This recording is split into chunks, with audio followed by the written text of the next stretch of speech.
Background artist বলে এত মন খারাপের দরকার নাই, বুঝলা?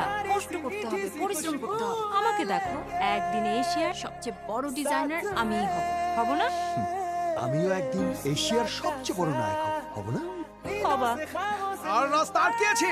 এই কুকুরের বাচ্চা। ওনার সাথে একটু পরিচয় করিয়ে দাও না। পরিচয় করাই দিব? আচ্ছা, দেখতেছি দাঁড়া। আজ তোর প্রথম শট, হ্যাঁ? শাবাশ, ফাটিয়ে দে। পাঠিয়ে দেবো। বাহ, রুমটা তো ভালোই করেছে, কিন্তু আমার শুটিং করতে ইচ্ছে করছে। আপনার কস্টিউম রেডি, এই যে দেখুন। আমি শুটিং করলে এটা পরেই করব, নইলে করব না। ম্যাডাম চাইলে এইটা পরে করবে অথবা না চাইলে কস্টিউম ছাড়াই শর্ট দিবে। তোমার কোনো সমস্যা? শুনো, উনি এই শাড়িতে ঠিকঠাক আছেন। তুমি চলো, কন্টিনিউ দেখতে হবে না। না হলে একটা নিচে কথা দেখবে। ছিল। কস্টিউম? Yes ma'am. এই ছেলেটা নতুন? ও হ্যাঁ, শান্ত, ভীষণ ট্যালেন্টেড, ভীষণ ডেডিকেটেড। আগে ব্যাকগ্রাউন্ড আর্টিস্ট ছিল, এখন দেখেন সেকেন্ড ভিলেন। কিন্তু ও ভীষণ সুন্দর দেখতে।